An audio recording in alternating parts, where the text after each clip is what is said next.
tell us a bit about what you're doing online via Boise, Idaho. Yeah, so I'm out networking. I actually meet new people online all the time and in person. So we're out In person? in person. Oh my God. Yeah, yeah. I can't listen to that. Yeah, we've been actually meeting in person for like a year, over a year now. So going crazy over here. So yeah, it's fun.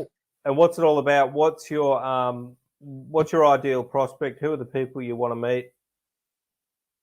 Yeah, so I mostly work with small businesses, a lot of folks that are trades, what y'all over there call tradies, right? Yeah. So I work with everywhere from plumbers, electricians, handyman businesses, a lot of those folks all over the United States, Australia, the UK, Canada, pretty much anywhere that speaks English. Yeah, we don't speak English too good down here, but I get what you're saying. And what are you doing for these people? Are you doing like local SEO stuff? Kind of. So I actually teach marketing. So I teach organic digital marketing and referral marketing. So I kind of empower them to take control of their own marketing and get their own customers. Yeah, because it's not something I would imagine they would have spent much time thinking about, all the digital stuff. Yeah, a lot of them are out, just trying to grow business any way they can.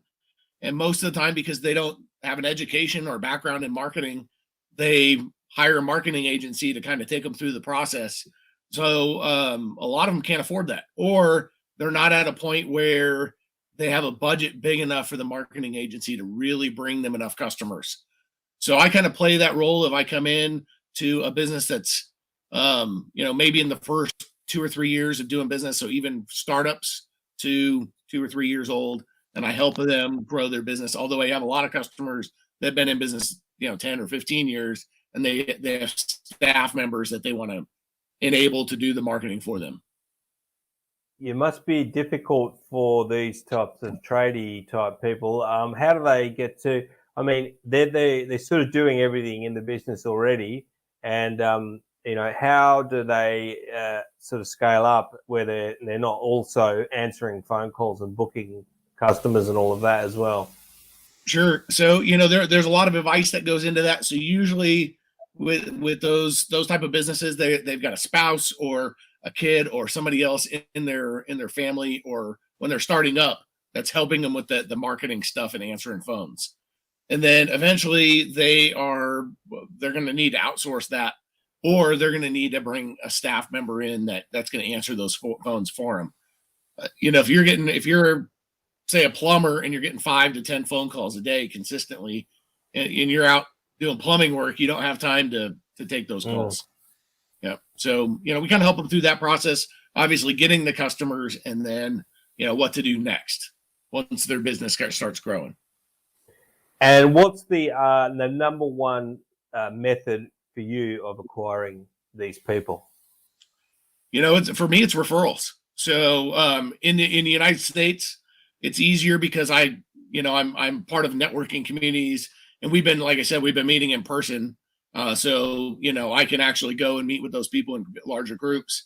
The folks in Australia and New Zealand and the UK, most of those come from referrals. So I'll meet one of them. Maybe they're in a BNI chapter, BNI group, and they'll introduce me to the other, folks that are in their BNI chapter, and then that kind of spiders out to all their friends. So I end up with 1 or 2, and then 10, and then 20. So yeah, that's just the way it works. And just to get to know a bit more about the people that you're working with, what would you say then their top 3 sort of frustrations or worries or concerns are, or when you're talking to them? Yeah, so the primary one is they're spending money on marketing that's not giving them a return on their investment. Number 2 is they don't have enough customers to sustain their business, without them like spending money on ads and constantly feeding the machine. So it's like the meter, they're feeding the meter all the time.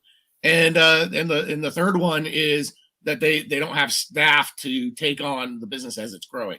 So that is one thing that we teach is how to hire the right people to help them grow their business as well. So we kind of help them at all levels, from marketing to customer acquisition to, how to run their business properly. So it's a bit of an investment for these guys and girls, I would imagine.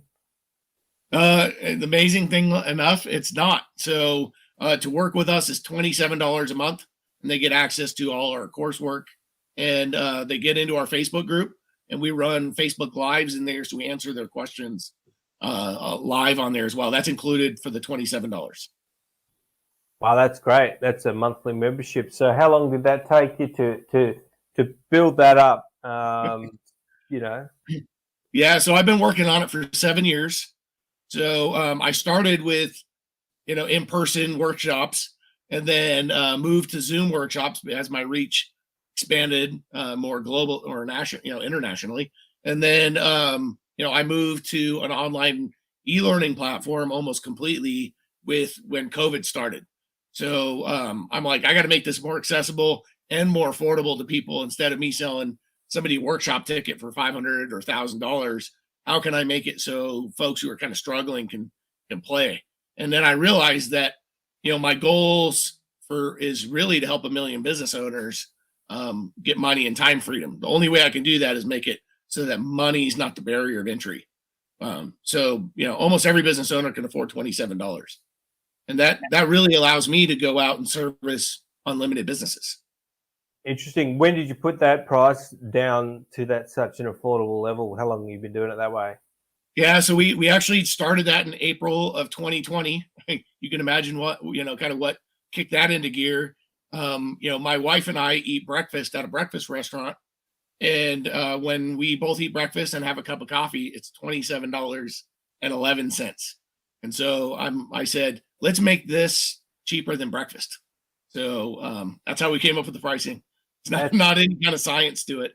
It was just if somebody could skip one meal out and eat at home instead, they can afford our education. Wow, that's good. Yeah, good point. And so you've switched over to, are you on LearnDash or something? How are you doing this?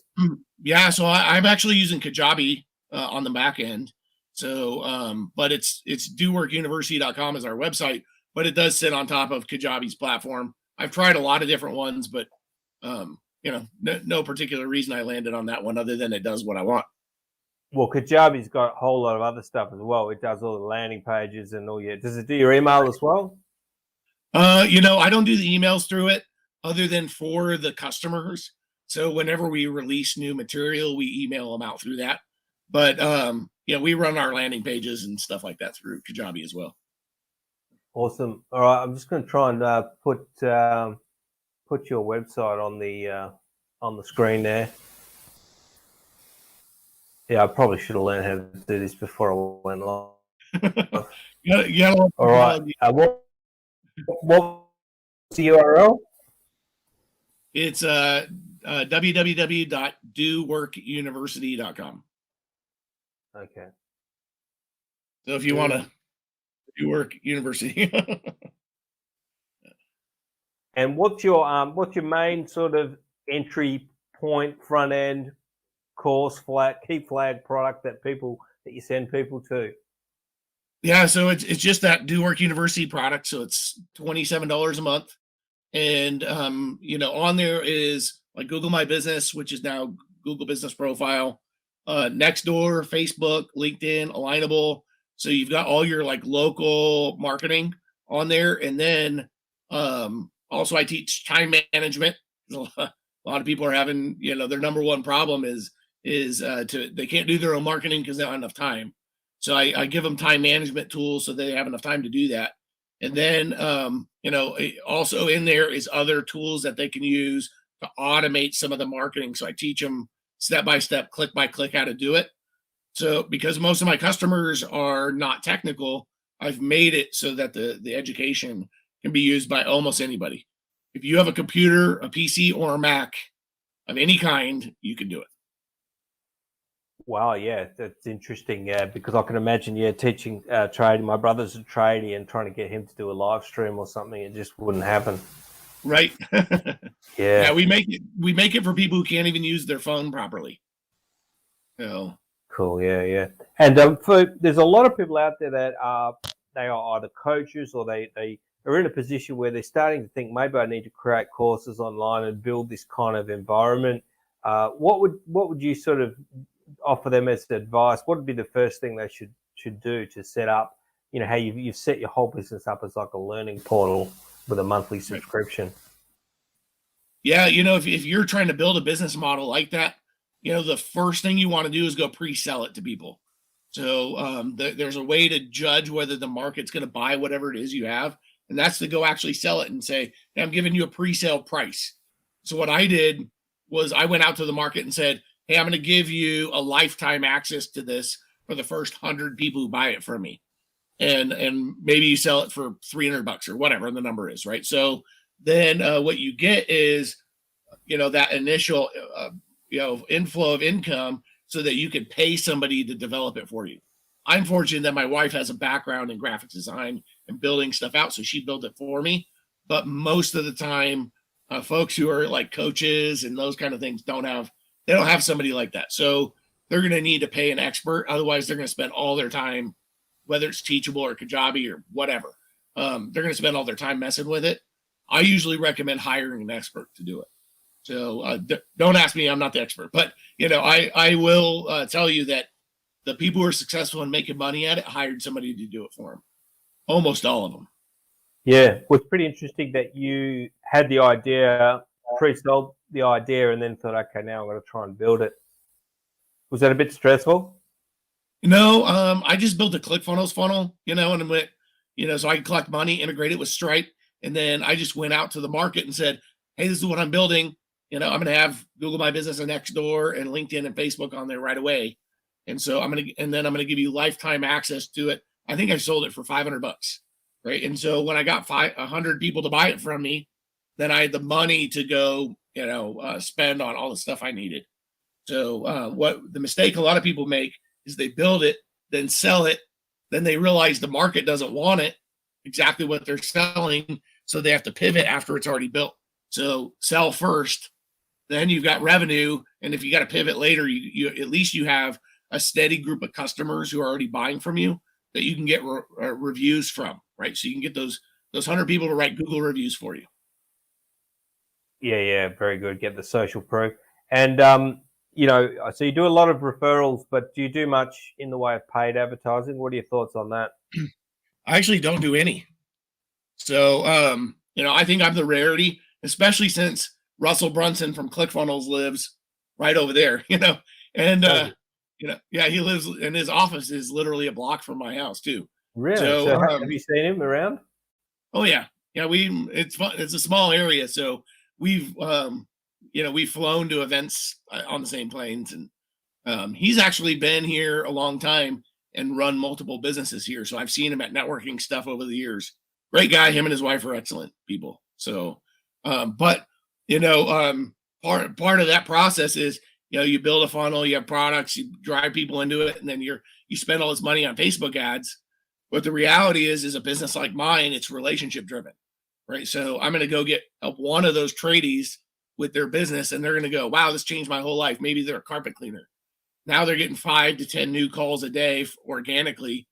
They're going to tell their friends, and then they're going to tell their friends. When it starts growing like that, I don't need to run ads. So I've actually, I think in my total time of running this business in 7 years, I've spent maybe $200 on ads. Wow. And that was just to test if I could make it work. Right. And then I realized that cost versus what I was gaining, it's better for me to focus on asking existing customers for referrals. Definitely. Yeah. And do you have any kind of affiliate program or not really? Oh yeah, absolutely. So I have an affiliate program. It's built, specifically for people who are running agencies or they're talking to the same customers as me. So a lot of people who are doing, like you were talking about at the beginning, like SEO, websites, that they account for probably 20% of my business, because they'll run into somebody who needs like Google My Business or Nextdoor, and they don't want to hand that off to another agency. They'll kick them over to me. Or they'll run into a startup business that doesn't have $500 or $1,000 a month to spend with them. They'll send them to me, and then they'll grow that business up. and then they'll come back. And what do they get paid? $10 a month or something? So the way that I work that is they get the first 2 months of the subscription. So it's it's $27. So it's not like we're rolling in cash over here, but really they have to see that my vision is to help 1 million business owners, right? And we'll protect that relationship for them if they're an agency. So when that company grows big enough and they need that agency again, they'll usually come to us and go, "Hey, do you know anybody who can help us with our website or running Google ads or help us get Google guaranteed or whatever?" And then we'll kick them back to the agency who sent them to us. We're protecting that relationship as well. Awesome. Yeah, that's great. Joe, so to see what you're doing is doworkuniversity.com. What are your social handles? Yeah, so on Facebook, it's Joe Mikitish. And it's right here on my shirt, so you can read it. But it's Joe, and it's the same thing on LinkedIn and Instagram. Joe Mikitish, all over the place. So yeah, so it's a rare name. JoeMikitish.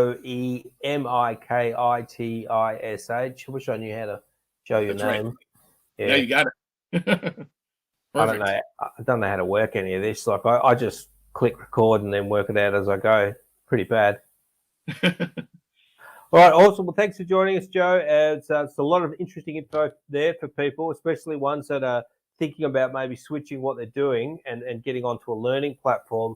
And you can sort of start building that, and it really frees you up and it offers a different thing in the post-COVID landscape. Yeah, and anybody who's thinking about that, connect with me on LinkedIn and shoot me a message. I'm happy to give you some pointers.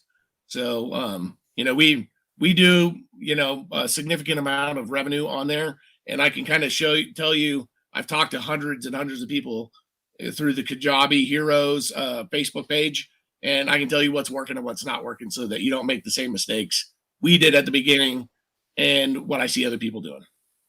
Definitely hit up Joe. I can tell that he'll be friendly. Anyone that wears a cowboy hat's usually pretty friendly. That's right. And I'm not trying to sell those people anything. I'm just, I usually do like a Facebook Live once a month on building online stuff, and I don't charge for that. People can just connect up and just jump in on those, and I'll answer questions and help them grow their business. Sounds like a plan. All right. Once again, thank you, Joe. All right. Thanks for having me. Appreciate it. All right. Thanks, everyone. See you next time.